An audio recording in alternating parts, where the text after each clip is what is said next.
Speaking of Maricel Soriano, mga kababayan. O biruin nyo, Rochelle, dito, hindi namin kayo sinisipa. O, bakit? Dagdag kayo sa views. Dagdag kayo doon sa kita sa sa vlog, Diyan lang kayo sinasagot. Pero tingnan mo yung mga tingnan mo yung mga nanlilimahid ninyong DDS vloggers.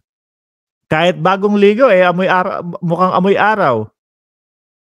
Kinikik kapag kayong hindi tugma, doon sa sinasabi nila.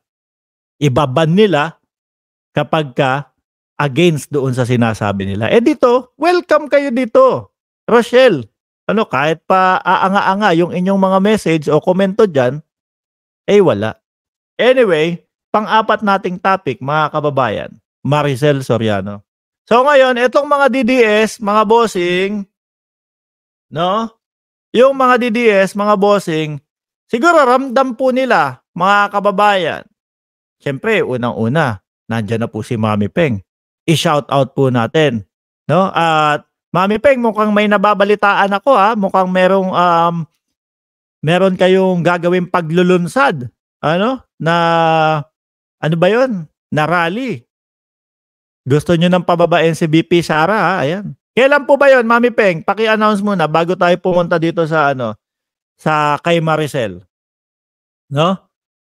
Paki-ano mo diyan, Mami Peng, para baka may mga gustong baka merong ito si BG talaga. BG 3210 ka pa din ba? Mark, wag mong sirain ang buhay sa kakasigop ng garuga. Ano yan? BG, yung mga bagong cellphone ngayon, siguro nagkakahalaga 2,000, 3,000 kahit papaano matitino na yung keypad nun. Huwag mong pagtiyagaan yan. Huwag kang tumutok sa akin nang kakapanood sa akin tapos irereklamo mo wala kang pambiling bigas. Kung nagtatrabaho ka ngayon kaysa manood ka sa akin at gusto mong atakihin ka sa akin, magtrabaho ka na lang para hindi kayo hanap ng 20 pesos na bigas. Sabi ni Mami Peng, yes po, May 17, 2024, Liwasang Bonifacio, alas 8 ng umaga. Ayan. Kung sino lang yung mga gusto, na sumama kay Mami Peng doon sa Liwasang Bonifacio, May 17, pwede nyo naman pong puntahan. Sabi ni Pinulan Monalin from Nueva Ecija, luwas ako to support May 17. Nako, mukhang madaming pupunta dito. Ano po?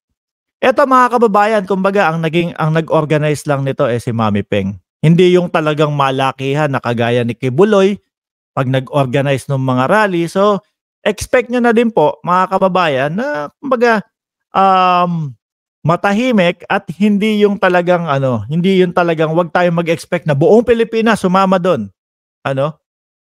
Kasi kumbaga mga bossing hindi naman kasing laki ni Kibuloy si Mami Peng, Ayan po. Pero kung nandiyan ako sa Pilipinas, nandiyan din po ako sana. Pupuntahan ko 'yan at susuporta ako. Bakit? Mismong Vice Presidente na ang umamin na hindi siya nakakasabay para mapaangat ang kalidad ng ating edukasyon. Usapang Maricel na tayo. Usapang Maricel. Pero mag-like muna kayo dyan. Pindutin nyo muna yung like button dyan. Okay? 1,132 viewers. Ganito yan mga boss. Ngayon, inuunahan na ng mga DDS, mga bossing, kung sakali man na pumunta si Maricel Soriano. Syempre mga bossing, sabihin nating nandoon yung pangalan ni Maricel. Nakasulat doon, di ba nga? May alam ba si Maricel dyan? Unang-una, kung itatanong ni Bato, may alam ka ba dito, Maricel? Sa ganito, sa PIDEA to? Hindi nga po umabot sa pagpapahuli sa akin. Wala na. Pero ang nakikita ko, mga kababayan, kaya po nila sinasabi ngayon, mga bossing, na kumbaga binayaran ni First lagi naman lahat naman binayaran ni First Lady, lahat ng mga tao na hindi papanig sa kanilang mga DDS binayaran ni First Lady. Dahil po ang nakikita po agad nila mga kababayan na hindi po papabor sa kanila yung mga sasabihin ni Maricel, mga bossing. Una nga dapat pwede siyang magdemanda diyan, eh. Idinadawit nila yung pangalan niya. No, sabi ni Roque ano, nananahimik na, pribado na 'yan. 'Di ba? Si Roque natatakot 'yan ano, eh. Natatakot po 'yan si Roque na umattend si Maricel Soriano. Dahil po mga kababayan, unang-una wala namang kinalaman siya diyan. 'Di ba? So ano i-expect niyong isasagot ni Maricel diyan? Ay opo, ako po 'yun, no? Nagdudurog po kami diyan, ganito, ganyan. Hindi malabo pong sabihin ni Maricel 'yun. 'Di ba, mga kababayan? Oh, Diyos ko po. Kaya ngayon inuunahan nila lahat ng sasabihin ni Maricel, eh, against sa, kagustuhan ng mga DDS. Oh, binayaran na. So ngayon po, kagaya po nila ano, papangalangan ko sino-sino ba yung mga uto-uto dito, sila BG. Nasaan ba yung mga uto-uto dito? Ay, present nga yung mga uto-uto. Lagay nyo lang, sabihin nyo, Mark, present kami dito mga uto-uto. Si BG, si Rochelle. Oh. Kapag nanood na sila, mga bossing, ay syempre nakatanim na sa utak nila yon, mga bossing. Nakatanim na sa utak nila, ay binayaran kasi yan eh, ganito eh. Oh. Sabi ng mga DDS, binayaran na yan si Maricel eh, kaya ganyan yung mga pinagsasasabi. Mga bossing, wala lang magawa yan, ramdam nila ang pagbagsak ng DDS. Sabi ni Faith Christine Orquia.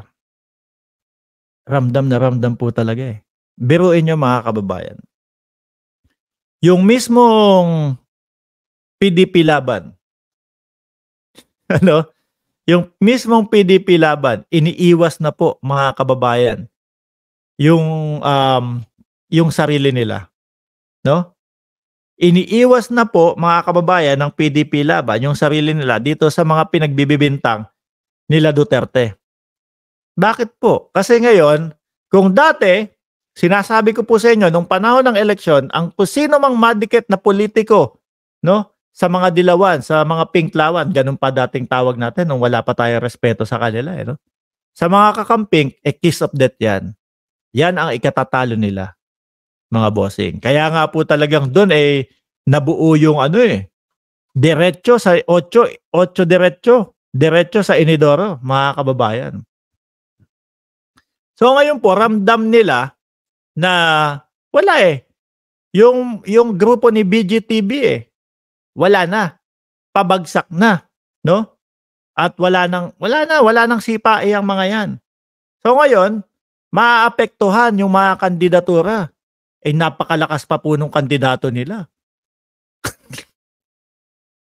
Sa pangunguna po ni Philip Salvador, 'di ba? Eh si Philip po, mga kababayan, nagsigawan pa po yung mga DDS. Mabuhay ka, Philip! Dahil iaalay po ni Philip Salvador yung kanyang buhay kay dating Pangulong Duterte. Ha? Hindi sa Pilipinas? Kay Pangulong Duterte. So sabi ko sa sarili ko, kung si Kibuloy may Robin Padilla, mga bossing, no, na nagpapaka-lawyer, eh mukhang si Philip Salvador. Ang tanging magiging trabaho sa Senado kapag ka nanalo, pagka lang, huwag kayong magalit sa akin. Nagagalit kayo eh. Alam ko hindi mananalo. Pagka nga lang, hindi nyo papagbigyan yung mga DDS. Mahal nila yan. Mahilig sa mga artista ang mga DDS. No? Pagka lang, ha? Huwag na kayong magalit sa akin. Pagbigyan nyo na kahit man lang doon sa pagka. Oh. Pagka nanalo si Ipe, mga kababayan, mukhang 100%, eh, ang gagawin niyan eh magtanggol lang kay dating Pangulong Duterte. Ano po? So ngayon, bumalik tayo doon sa topic kay Maricel Soriano. Mga bossing, ako okay lang, mga kababayan, kung papuntahin nila si PBBM at si Maricel Soriano doon sa Senado, basta isigaw muna nila, Kibuloy, lumutang ka sa Senado. Ikaw ang tigas na mukha talaga yung mga SMNI na yan eh. Biruin mo, SMNI Message niyo ako. May message ako ng mga 'yan. "Kapal ng mukha mo, kinakalaban mo kami, ganito, ganyan, ganun, bla, bla, bla." Bahala kayo sa buhay niyo, matutulog ako pagkatapos nito. "Kinakalaban mo kami, ganito, ganyan." Oh, makapal naman kasi mukha ninyo. Biruin niyo, gusto niyo ipatawag ang pangulo, samantalang si Kibuloy, oh, ayaw niyong papuntahin sa Senado. Kapag si Kibuloy ang pupunta sa Senado, moro-moro ang Senado. Kapagka papabor sa inyong mga paninira, dapat pumunta, 'di po ba? Kaya po 'wag po kayong maniniwala mga kababayan, ano? Kung sakali na pumunta si Maricel at talagang wala namang alam diyan si Maricel, eh. Tingin ko nga ang pupukusan lang niyan ni Bato, mga kababayan, ang pupukusan lang yan ni Bato yung ano, yung address lang po. Tapos wala na, hindi na magtatanong ng iba pa yan. Anuhin natin, no? Obserbahan natin si Bato. Kasi ang nangyari po talagang ganun kalaki po yung puncher, yung butas ng puncher, ganun kalaki po kaysa po doon sa kaysa doon sa lagda o perma ni, ano pangalan nito? Ni Morales. Na hindi naman pala siya dapat ang pumipirma doon. Na ang dapat palang pumirma doon si Francia dahil si Francia yung boss niya. Halata po na may sariling mundo si Morales, mga kababayan. Siya lang yung mga nakapirma doon. Siya lang yung nakakaalam nung pagsalakay doon sa Rockwell. Diyos ko. Di ba kayo nahihiya diyan sa pinapakita nyo, si Morales? Santambak ang kaso. Kasama sa ikinaso pagsisinungaling. Tapos sabi nung mga DDS, Sir Morales, tumakbo ka ng Senado. Morales, tumakbo ka ng Senado. Mabuhay ka po, Morales. No? Morales, ingatan po ang inyong sarili. No? Baka po ikaw ay ipategi niyang mga yan. Itsura pa lang ni Morales, mukhang hindi nagagawa ng ng mga tino mga kababayan Yun yung nakikita natin na tipo bang, putik na to, hindi papaisa to, hindi papalamang to No? Kunyari ikaw hold-upper, mga kababayan. Kunyari ikaw hold-upper, tapos gusto mong hold-up, naku, mas mukha sanggano pa sa akin ito Sabi ni Nimpa, Mark, wag mong tawagin Bato yan. Puncher na ang pangalan niyan. Kaya nga po, Ma'am Nimpa, pasensya na po at nakakalimutan ko. Yun na nga po ang advice ko sa kanila. Sa team ni Bato, sa team ni Senator Puncher, kung nakikinig po kayo dito, siguro nakikinig din sila o na ipapasa sa kanila, mga kababayan. Kung nakikinig po kayo dito, Senator Bato, ang sabi po ni Robela, abno ka daw po. Bakit mo sinasabihan ng abno si Senator Bato? Senator Bato, abno ka daw. Grabe ka Ayan abno ka rin. Hindi naman ako nagsasabi ng abno dito. Ang topic natin si Bato. Sinabihan baka magalit sa yan. Sinasabihan mo ng abno. Si Bato. No? Anyway, dun sa team po ni Senator Puncher, maliit na abiso lang po to. Maliit na, kumbaga, pwede nyo akong kuhanin bilang campaign. Kumbaga, yung strategy nyo sa campaign.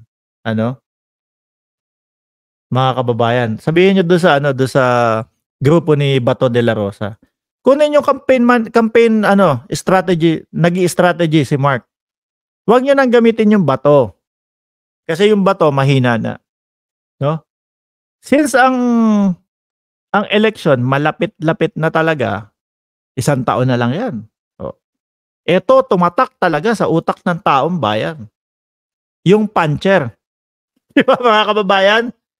Talagang pag nilagay mo doon sa nickname mo, doon sa mga karatula mo, sa mga doon sa mga nasa labas, pag nilagay mo, re-elect Senator Ronald Puncher de la Rosa, ay putek. Makikita mo yung mga tao, naglalakad pa lang, binabasa yung yung tinatak nyo doon. Nakangiti na. 'Di ba? O, dalawa ang butas ng puncher, 'di ba? Ilagay mo sa magkabilang butas ng ulo ni Bato at sabi ni Jorge. Eh kung natiyempo pa mga kababayan, no? Kung natiyempo pa po mga bossing na 20 ang butas ng papel na 'yon, eh mas authentic 'yon. Kung 20 ang butas nung papel na 'yon galing do sa puncher, mas authentic 'yon. Kaya po sa grupo po ni Bato, mas gamitin niyo po yung puncher, no? Tapos may picture na yung puncher do sa ibabaw. Ibang klase po 'yun. Pilipinas. Naiisip-isip ko mga bossing kapag yung nanonood tayo ng international news, no? Baka minsan mapadaan sa atin yung mga international news, no?